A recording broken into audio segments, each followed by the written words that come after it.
I've got it, now you can too. It's the effing audacity. Now in a can. Hello, I am Renee Maxine Haas, and this is the effing audacity. In this episode, I want to talk about the courage to go it alone.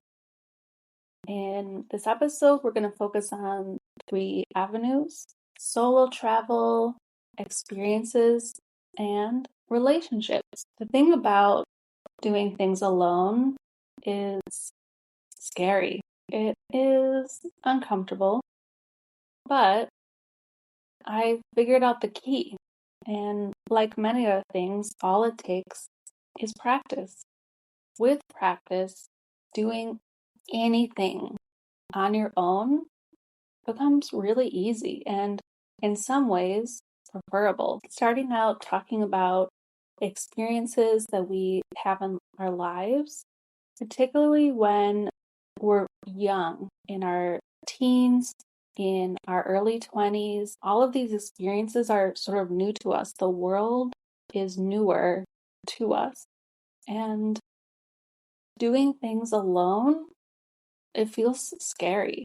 It definitely feels scary. I remember after college, I was working and I knew that I needed more in my life. The college that I went to was a couple hours away from where I grew up, and I was thinking about where my life was at the time and how, this game, Never Have I Ever? You go around in a group, one person says something that they've never done, and if you do it, you put a finger down. Once you get 3 out, you're out, you lose. The thing is, I would never lose in this game because I hadn't done anything. I knew that I needed to get out. So I decided to put my resume up on job search sites, and I was willing to move away from my home state and really experience life. I ended up finding this job for an advertising agency, working as a web developer. It was a perfect fit. It was in Maryland, and I didn't know anyone on the East Coast. I didn't even know anything about that state at all. But I went for it. Yeah, it was scary. I was in my early 20s. I had never really been out there in that kind of way. I knew that I had to find a new place to live, make a new roommate out of a stranger, make new friends, experience a brand new job, all of this newness, and I had to do it on my own. But you know what? It was such an incredible experience in my life. It was a major and important chapter in my world. And had I not had the courage to do that, I don't know if I would have had the courage to do so many other things in my life.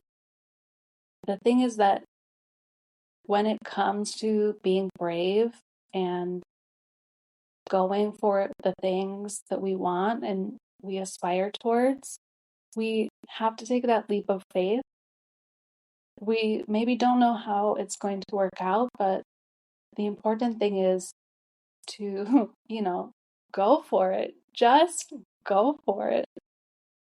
We end up grateful and thankful that we don't have regrets or wondering what could have been by not staying in the same place. We evolve and we grow, and that's some of the most important parts about what being here on this earth is even about. It's part of the human experience. But these steps towards having experiences where we have to go it alone don't always have to look so big as moving to another state or moving to another country. It could be these baby steps that make doing things solo look so much easier. One of my favorite examples is try going to a restaurant by yourself. Try going to a movie by yourself. Maybe there's a rom-com or an action movie that your partner is not interested, or your friends are not interested in it, but you're really excited about it. Or there is this new restaurant with some kind of cuisine and you don't know who is down for it, but you're really excited about it. But you're holding yourself back from doing these things because no one else wants to go, or their schedules are too busy right now. I challenge you to try and do these things by yourself.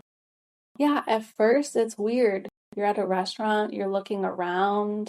Of course, maybe you have your phone out because it's this little safety protection net. But the more that you do these little things, you realize how easy it is. Here's a tip. If you're going out to a restaurant solo and you initially feel uncomfortable, play a little imagination game in your mind. Pretend that you're a food critic. You are there. Maybe get a little notepad, write a few little notes, and just play pretend that you're there on a mission. You're there to review the food, take photos, and make a game of it. It totally takes the edge off of this feeling of being alone in that scenario. There are other times in life where we're really excited about trying some kind of hobby that interests us, but we don't have a friend to go along with us. My example is hiking. When I moved to Colorado, it was the thing that I was the most excited about. I chose to move there specifically because this was a passion of mine, something that made me feel so good. When I first moved there, and even after I started making new friends, it wasn't that I always had somebody to go along with me. But what was I going to do? Move there and then never do the thing that I came there for to begin with? This is something that I loved. So I didn't allow doing this hobby solo to stop me from really, truly enjoying that part of life. And that can look like something different for you. Maybe you want to try out on an intramural sports team, or do stand up, or, oh, I don't know, go to the bar, Who knows what it looks like for you, but you want to have this experience. No one is there to go with you. Do it alone. The more that you do it, the more that you get in the practice of doing it, the more comfortable it becomes, the more that you ease into these situations. And it makes you, through these small things, through these smaller experiences, builds you up for the big ones in life. Transitioning into how I was able to solo travel around the world for 2 years, just me. There's many parts of this that took courage. Things like saying goodbye to everything that I had known, saying goodbye to friends for some time, giving up all of my worldly possessions. A lot of that, yeah, there is bravery that requires to step out of your comfort zone in that way.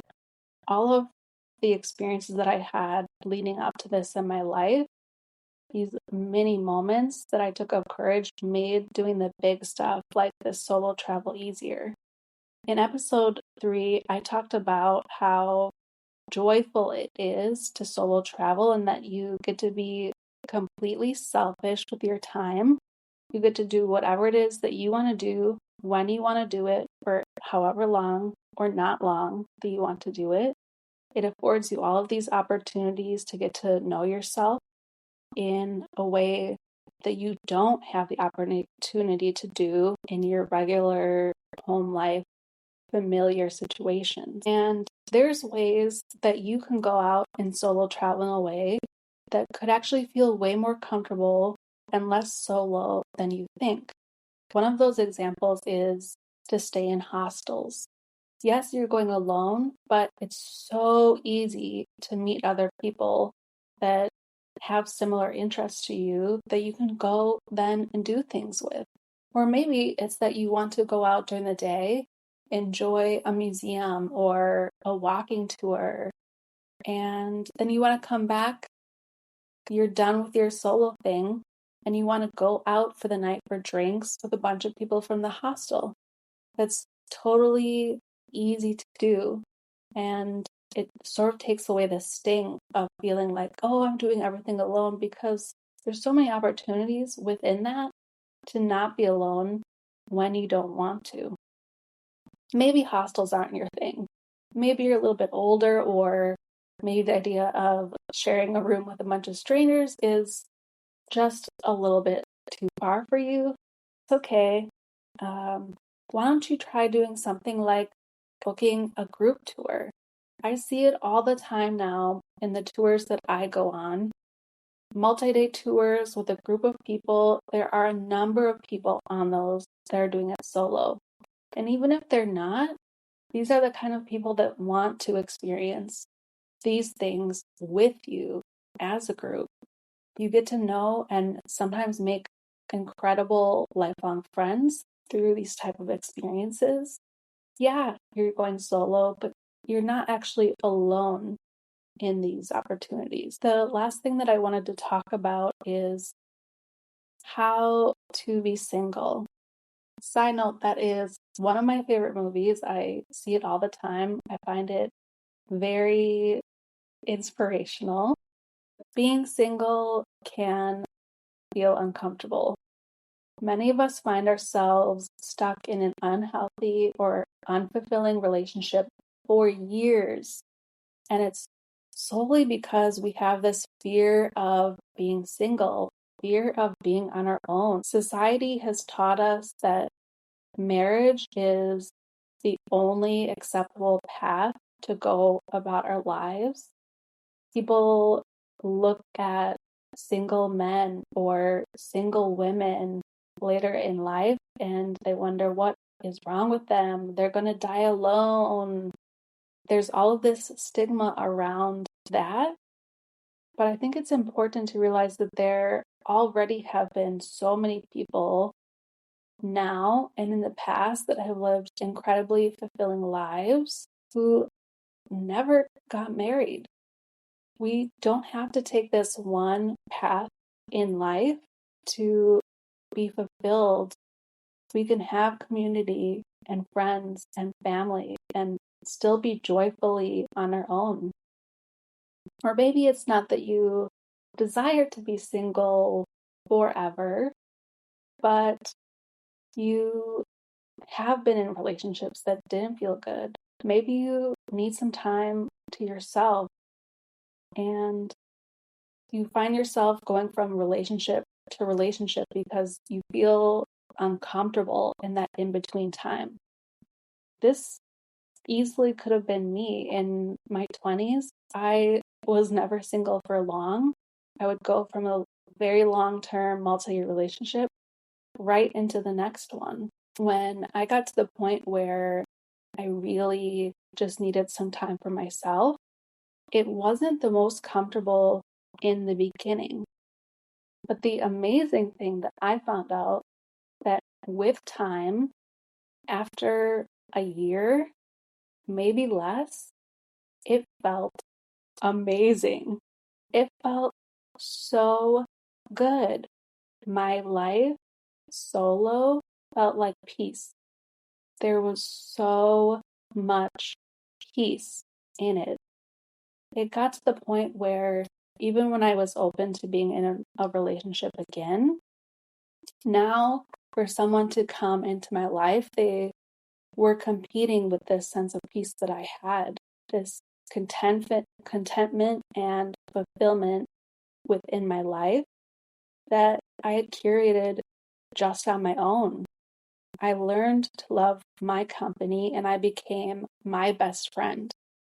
I know myself so much more deeply, what my needs are, what is my energy versus what is somebody else's energy. We can sometimes feel some loneliness, some fear in life to go about it alone in those early stages of being single, with time, I promise you, it becomes so easy, and in many ways, it becomes preferable.